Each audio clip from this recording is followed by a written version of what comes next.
Hello everyone, my name is Aizaruka Yamamoto, and today I'd like to have a look at World of Warships and how you can use well, verbal and non-verbal information to basically make the best out of a game with your team. And of course there are two sides to this, I already mentioned it, verbal and non-verbal. Of course, plain out discussing things is really easy at times, but sometimes you can also see a lot in simply what your teammates are doing, what targets they are shooting at, how they are positioning, in whether you should be relying on them in certain aspects, what you can expect from them and stuff like that. So I'm now saying, okay, I'll join the Haida, and if I look at the minimap here, I can see, okay, the Miyoko is probably going somewhere around here, the Haida is going into the cap. I actually mean to go a bit behind the cap. And King George will probably sit somewhere around here, Sinop will be moving towards A, Jervis is going into B. Colorado was going towards C, but he'll probably move a bit more this direction. That already tells quite a lot, just by the initial positioning and directions of the team. Now one thing we also saw is that Phil, the Jervis, is using hydroacoustics, so he expects a face-off with an enemy destroyer most likely, rightfully so. And if we look at the chat, I think the Haida popped his hydro just about now as well. And we actually have one DD and the Belfast over at A. Now, one thing that gives me quite a bit of information here is that the Mayoko is in fact shooting at the Belfast and not just at the Scharnhorst.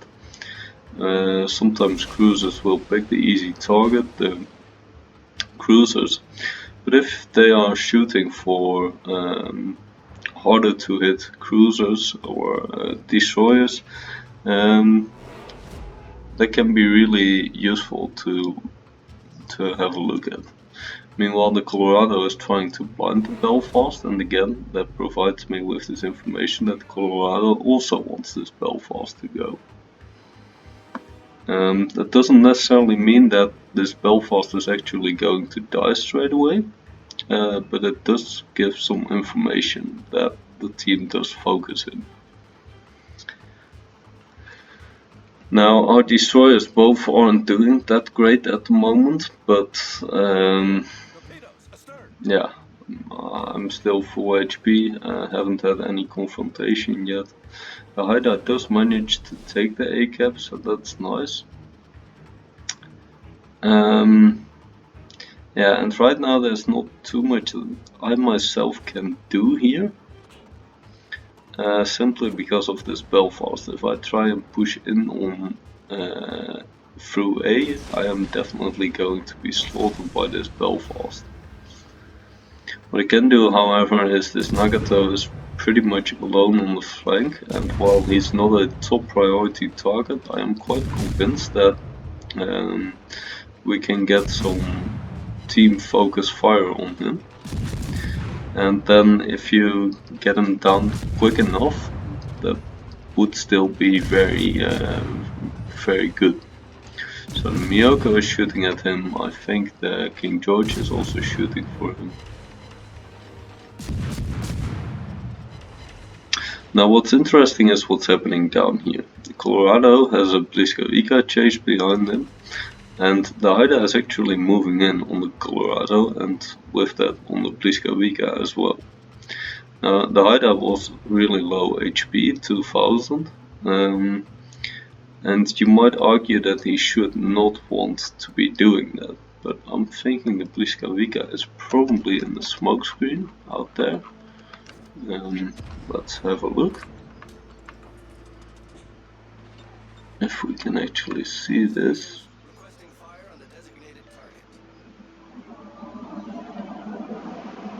is really quite a distance away.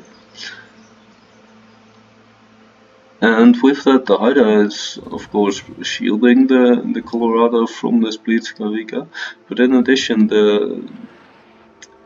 when the Blitzkrieg would get out to face the Haida, he would have to meet with the Colorado as well, which provides the Haida with a sense of safety. Now, I can't quite see.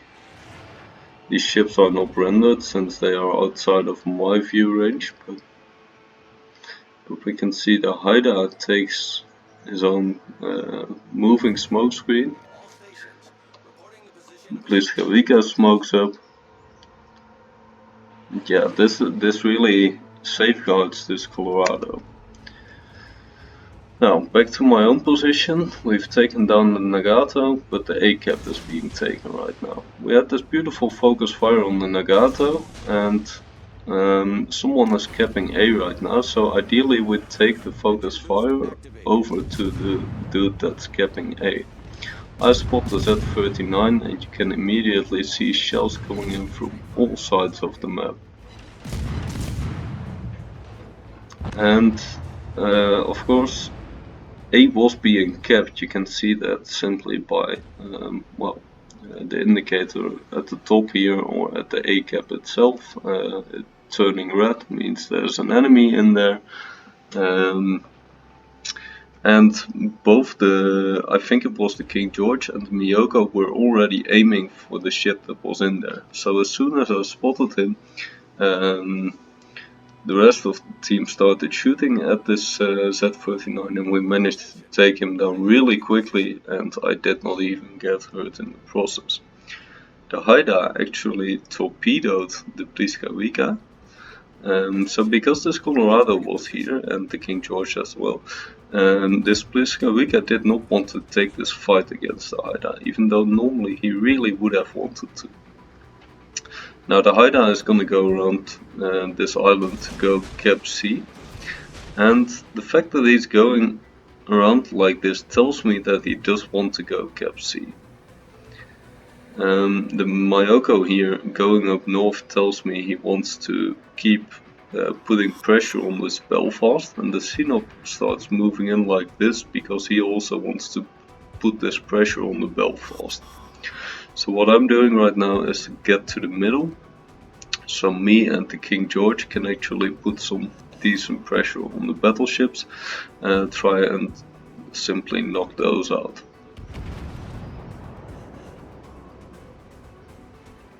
Now right now we're still pretty much behind in points. Of course we do have a lead in one ship, but our Haida is still very low HP, so if we lose him that could get bad pretty quickly. The Miyoko and Sinop are doing a fairly good job at the Belfast. Enemy Nelson is burnt down by the King George, doing a good job there. And now one of the things that I'd like to do is just pass around and get this Scharnhorst, and I will be able to cap B.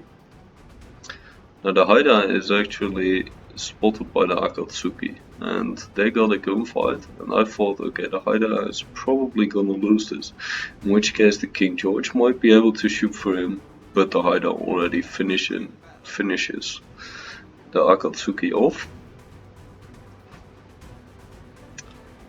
So the Haida can now simply cap C.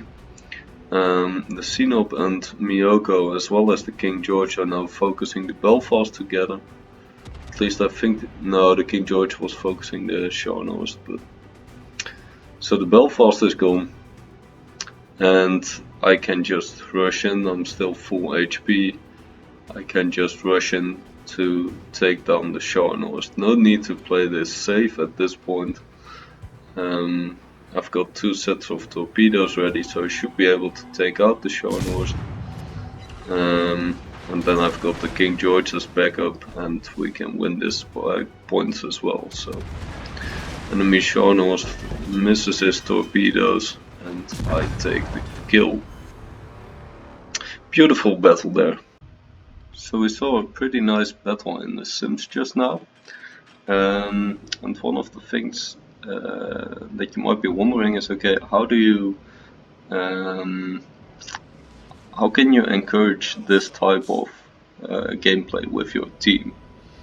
Now, one of the things is simply have a look at your team, see what they might be doing, and that's of course not decided in the very first second of the battle. But one of the things that we may see now is that the Jervis here is most likely going either to the outside of B or going towards C. Now the Atlanta is definitely going towards A, the Flint is going towards C, and the battleships are going more or less over here. Now, one of the things that I'd like is if the Scharnhorst goes more towards here, so I'm gonna ask him that.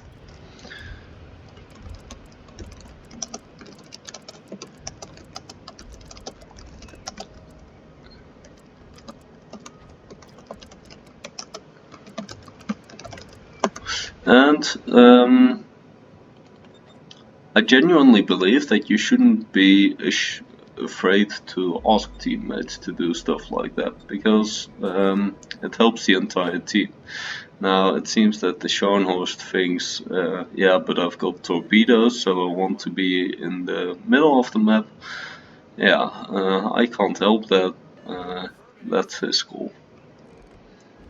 So again, the battleships here are not exactly high priority targets in ranked, but if we got nothing else to shoot for, then we'll just shoot for the battleships. What is, however, a high priority target is this Bliska. And we get a nice shot on him. And that's a good chunk of his hit points gone right there. But of course, I'm now getting focused by 5 people on the enemy team, meaning I kind of have to get out of here.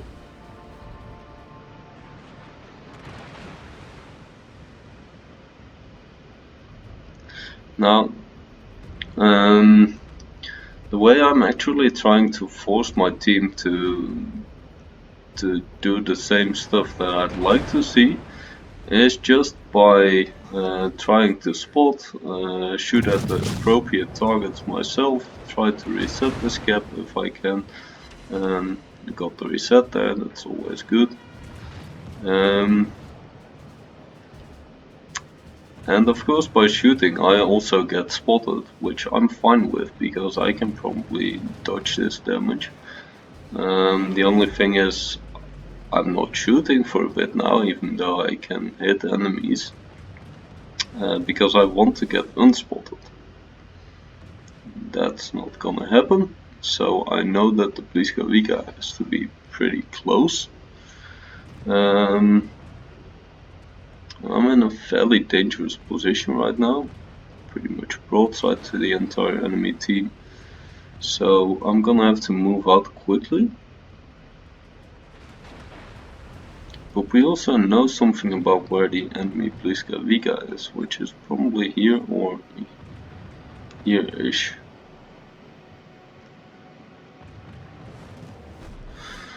Got some torpedoes coming in. He's actually a bit further away than I thought. It's a remarkable call for him. I would have been more aggressive. I'm actually happy that he isn't. Now the team is, you know, right now we have pretty nice crossfire positions. I'll ask the Synod to move up a bit. And the Scharnhorst should definitely move up a lot. And then if we do that, I think this should be a fairly okay battle. One of the disadvantages of this battle is that our team is not really showing true focus fire, but again you can encourage that. So for instance, you could say, if I start shooting high explosive at this Helena now, I can also use the F3 key to just ask everyone to focus him. But I'm starting to shoot high explosive, might get a fire, I don't. But if you do get a fire and he repairs it, you could say, okay, you know, he's used his damage con, and if anyone else feels they'd like to have a fire, please go ahead, because if you get a fire on him, then he won't be able to repair that.